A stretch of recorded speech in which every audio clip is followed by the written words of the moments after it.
Thanks for tuning in to the Recovered Clinic podcast. I'm Dr. Schwalen, licensed psychologist and expert in the treatment of eating disorders. Today, I want to talk about how does an eating disorder develop. So, this is different than Eating Disorder 101. This is really what I think a lot of parents, families, and even individuals who struggle with an eating disorder wonder about. The question is, how did this happen? Why did this happen? What could we have done differently? So one thing that I want to make sure I say before I even jump into the perfect storm or the development of an eating disorder is there's nothing that someone could have done or should have done to prevent it, okay? I say that because so many times parents and families will get stuck on the past. And what I want families to know they need to focus on is the fact that we know an eating disorder exists. It's not anything that anyone's happy about, or, it's not something that's easy for us to go through. But we can take the perspective of, we do know it's here. How can we move forward to help our loved one achieve recovery? So being forward focused rather than backward focused is really the best use of your energy. With that being said, I'm going to go ahead and talk about what we do know about the development of eating disorders, though, because I think it can help a lot of families realize that there's not one thing that they could have done or said differently to prevent the development of the eating disorder. So really, when we're thinking about eating disorders and how they develop, we think about them developing in a perfect storm. There's not just one factor that contributes to the development of an eating disorder. There are so many different things that contribute to it that we can't just find a switch, that if they would just turn that one thing off, they would be able to start eating again. Or if we could just figure out exactly what caused it, we could go and fix that problem and everything would be okay again. It doesn't work that way. We also know that the person with the eating disorder doesn't choose to have an eating disorder. So they can't just eat because you told them to. Or they can't just stop feeling guilty after eating a bunch of food. They really have a lot that they need to work through. And there's no one switch that they can just turn off and turn off. Because believe me, from working with as many clients as I have and seeing the real struggle that they go through, I know that if they could just turn a switch off, they would have done it a long time ago. So the first thing that we like to do is we think about eating disorder development from a biopsychosocial lens. What that means is that there's all these different factors. Some of those factors are biological, some are psychological, and some are social. And when you put all those factors together, they can create this perfect storm, and then you have eating disorder development. So from the biological perspective, I like to talk about, stress versus genetics. The best way to really think about this is, in an example of maybe like high cholesterol. I think that's an example that a lot of people can resonate with. And it's an interesting example because it has a lot to do with how people think you can cure an eating disorder. So if you know that high cholesterol runs in your family, for example, that means you have a high genetic predisposition for high cholesterol. There's just a genetic component. It's hereditary. There's something about it, and it runs in your family. In that situation, a small amount of stress or environmental factors can turn that gene on. So when you go to the doctor, and the doctor knows that you have a high family history of high cholesterol, they might say, hey, let's make sure you make certain lifestyle changes to prevent high cholesterol from happening for you. So sometimes all that's needed is a high genetic loading and a little bit of environmental stress, and an eating disorder might pop up. So there might be a very strong history of it in someone's family, and someone is just genetically more sensitive or predisposed to developing it. There's another occurrence where maybe there's a very low genetic loading or a low genetic predisposition. So maybe no one in the family had an eating disorder before the loved one did. And in that situation, a lot more stress is needed to make that gene show itself or manifest. So what that means is there's psychological factors and social factors that could be playing into why all of a sudden there was room in your loved one's life for an eating disorder to be triggered. So we definitely think about that from the biological perspective, is just what are the genetic components that could be contributing to why this eating disorder showed up in someone's life. The psycho part of the biopsychosocial model really has to do with psychological factors. So when we think about the psychological component with eating disorders, we know that eating disorders very commonly co-occur with different psychological conditions. So for example, anorexia very commonly co-occurs with depression, obsessive compulsive disorder, and all different kinds of anxiety. So panic disorder, social anxiety, different phobias. We also know that substance abuse and substance dependence is a really commonly co-occurring condition with anorexia. For bulimia, for example, we know that bipolar disorder really has a high co-occurrence, and so does substance use disorder. We also know that people with eating disorders tend to have certain types of personality traits.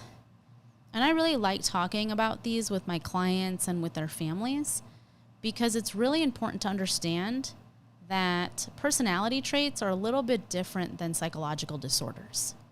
So personality traits are those things that people are born with. I've talked to many parents before who've said, we had twins and they couldn't be more different than night and day. So they're a set of twins that are born, together, and one may have come into the world very laid back and relaxed, and the other one may have come into the world extremely anxious, a little bit more uptight, or just kind of more stressed out easily. And parents say this not just about a set of twins, but they say it about siblings in general. Their kids couldn't be more different from each other. And so those are the things that, children just kind of come into the world with, or certain personality traits. What we know about people with anorexia or even highly controlled types of eating disorders like ARFID, which I talked about last week, or even atypical anorexia, personality traits that kind of go along with those disorders tend to be more of perfectionism, high anxiety, very, very motivated to succeed, and just kind of high achieving. And so there is nothing bad about those personality traits. In fact, those personality traits can create a very successful person in the future. What I love to talk about with clients is the fact that there are ways to hone those traits in and actually make them work for you rather than against you. And so part of learning coping skills when someone has an eating disorder is recognizing those personality traits in them and then refusing to allow the eating disorder to manipulate them and take advantage of them. Because an eating disorder like anorexia might take someone who's focused on perfectionism and say, well, you ate more than you should have this morning, and so now you are a failure. We're going to go ahead and spend the whole day in punishment. You're going to exercise, and you're going to burn as many calories as you can, because you have failed. So it's like this all or nothing type of mindset. What I like to talk to clients about and families about is actually let's look at that and say, you know what? Let's examine this perfectionism and see how we can find some balance so that we can use this personality trait when it's really important to use it, maybe like to get things accomplished or to get good grades, but let's not let it run this person down to the point of burning out. And then obviously to making decisions that are not good for their health. When someone has bulimia, we know that really common personality traits can include more impulsive types of behaviors or acting out behaviors. We also know there's a personality of kind of stuffing things down and maybe not dealing with things, and then being more unregulated when it comes time to express or feel those feelings. And so a lot of emotional dysregulation can be a part of bulimia. And I like to describe it to my clients and families as, if you think about how their eating disorder is working, they're kind of binging, so they're kind of stuffing down a lot of stuff, and then they're purging, they're letting it all out in a very unhealthy way. And so it's this real up and down kind of dysregulated way of experiencing the world. And that's exactly how people with bulimia experience their eating disorder. So there's obviously different biological and psychological components to eating disorders. And I'm not saying everybody who has more of that high-achieving personality is going to go out and develop an eating disorder. I'm just saying we do know that sometimes in the case of an eating disorder, these things can contribute to it. The social component is extremely interesting to me. So the social factors that play into the development of an eating disorder are they're just varied, and there's many of them. So when I think about social components, I think about, full systems. I think about the social culture of the world we live in. I think about the culture of the country we live in. In fact, in the United States and in most Western countries, the thin ideal of beauty is what currently stands. So people are inundated with images of, to be beautiful means to be thin on a daily basis. And family values are also part of that social component. So with or without saying it, it may be a covert or more overt type of family value. Maybe to be thin or to be small is more acceptable. There are a lot of times when, parents will say, well, we've never talked about that as a family in an overt way. But then kids will be able to pinpoint and say, well, I grew up watching my mom look in the mirror and always be unsatisfied with what she saw. Or I grew up, watching my dad park really far away wherever we went so we could take extra steps. Or it was always better to take the stairs than the elevator. Or I was told not to have too much sugar because it could make me fat. And so with those small types of things that children pick up on, somehow, some way they got the message that being thin and being small was more acceptable than anything else. We also know there's a huge social component when it comes to peers and acceptance in the school setting and amongst social circles. And so social media is a huge influence. Girls especially and boys will compare themselves to one another. Boys tend to focus more on being athletically built, and that's how they kind of equate with that thin ideal. So we just know there's tons of images and tons of messages that are out there. I mean, you can be going to the grocery store and checking out, and there's 10 different magazines with the same cover on it as how to get the bikini body, for the summer, or how to burn off that Thanksgiving dinner in the winter. There's just so many new diets out there. There's so many new fads. And this is really hard too, because we live in a society where one of the most common questions is, what's for dinner? I mean, all we do is talk about food or think about food, and then there's all this either very hidden or very obvious pressure to not eat because of the thin ideal. So I kind of alluded to the fact that not everyone that has, high achieving kind of type A personality traits are going to go on to develop an eating disorder. What we know is that according to the sociocultural model of eating disorders, that not everyone is going to go and develop an eating disorder. In fact, it's only about 1% of the United States population that has an eating disorder. But when we think about, how does that come about? How does it happen? We know that everybody in our country, especially, has been exposed to the thin ideal. whether it's through TV shows or magazine ads or billboards on the highway or social media, there is some exposure to the thin ideal. What we also know is that most people are going to internalize that thin ideal. And big companies and marketers very much understand this.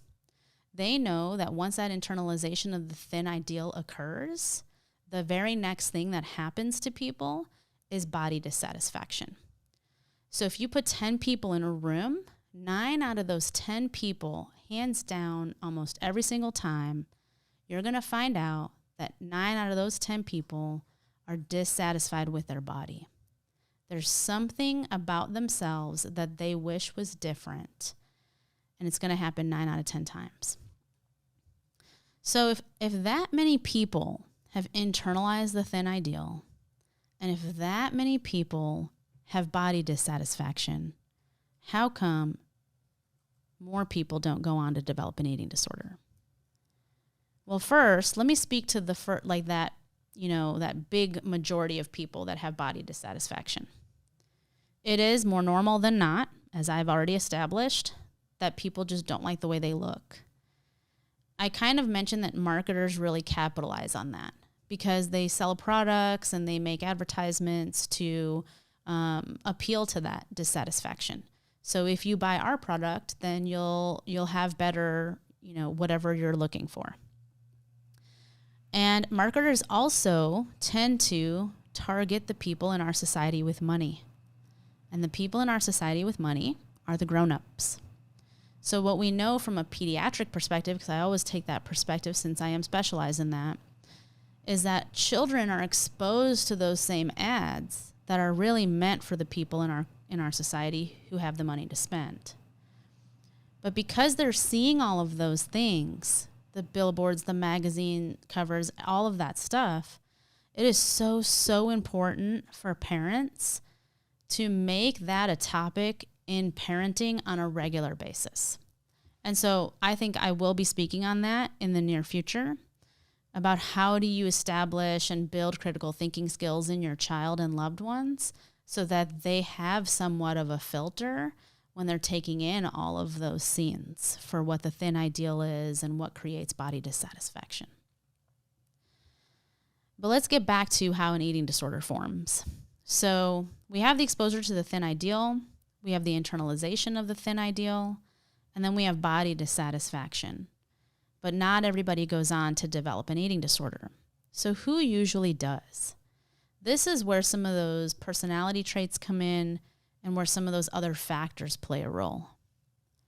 We know that people who go on to develop a full-blown eating disorder tend to have much more anxiety or like a sense of neuroticism. So maybe they're really rigid or they have a lot of high control types of behaviors. And they tend to also have some self-objectification.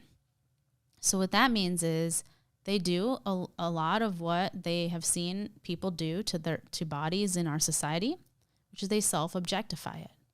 So they make their body about parts rather than a full being. So they get focused maybe on how one part of their body looks, and that's all they can think about. We also know that people who go on to develop eating disorders tend to be more perfectionistic. So I'm talking more about the traditional eating disorders. Remember last week I kind of broke it down. I'm talking more about anorexia, bulimia, even atypical anorexia. These are the types of traits that we see in someone who's going to go on to develop a more traditional eating disorder. So someone who's perfectionistic can have two types of perfectionism. They can either have self-oriented perfectionism, which is the drive or motivation that comes from within to be perfect. And then they can also struggle with socially prescribed perfectionism, which is when someone tries to be what they think others want them to be. And so if you have both types of perfectionism, so this internal drive to be perfect, and then also a very strong motivation to meet the expectations of others, it's like pouring fuel on fire. This is the worst combination of perfectionism that someone can have because ultimately they stop living for themselves, they forget what's really important to them, and they're always trying to please others and really fit a mold that's very difficult to fit. Another huge part of why people go on to develop an eating disorder, and I see this really in almost every eating disorder that I've treated, is a sense of shame. So it's really important to understand, like, what's the difference between guilt and shame? And I've found that a lot of times clients and families don't really understand the difference. So I just like to describe it as, guilt is this feeling that you did something bad. Maybe just a real innocent example. Maybe when you were a kid, you went to an eating disorder, not an eating disorder, a candy store, and you stole some candy. After you stole the candy, you thought to yourself, I feel really bad about that. I don't really want to do that again. So that guilt is actually very useful. It can serve a purpose in making sure that we don't do something in the future that made us feel very uncomfortable or that we thought was morally wrong. But shame, on the other hand, is the sense of I didn't do something bad, I am bad. So that thing I did makes me a bad person. I'm not good enough. I'm never gonna measure up to what I'm supposed to be. That's really what shame is. And in eating disorders, we tend to see a lot of shame in our clients. So all this to say, I think that it's really, really important, and the point that I really want to drive home is that there is not just a single cause for eating disorders. We can't pinpoint exactly what it is or when it happened or anything like that. What we do know is that the more factors that we can identify, the more likely an eating disorder is to occur. And so in treatment, what we like to focus on is educating on the different factors. And then, with families and individuals, we try to work on and affect those factors that we have control over. We live in a society where it's very much believed that dieting is good. We live in a society where it's very much believed we need to label foods as healthy or unhealthy and attach moral value to things like food being good or bad for us. And I have so much to say about that, and I will in future episodes. But I say that to just hone in the fact that it is very hard to know, what is true and right for us and what we should be influenced by. And so developing those critical thinking skills is so important, but also remembering to have some grace and to know, we don't always know the answer. And we don't always know exactly what caused an eating disorder. And so that's why it's important to stop trying to find that one thing or to feel that shame or that self-blame for the development of the eating disorder, and understand that there are so many factors involved from the biological, the psychological, and the social perspective. So that's what I have today. The perfect storm in the development of eating disorders. I hope you enjoyed the episode, and I can't wait to see you next week.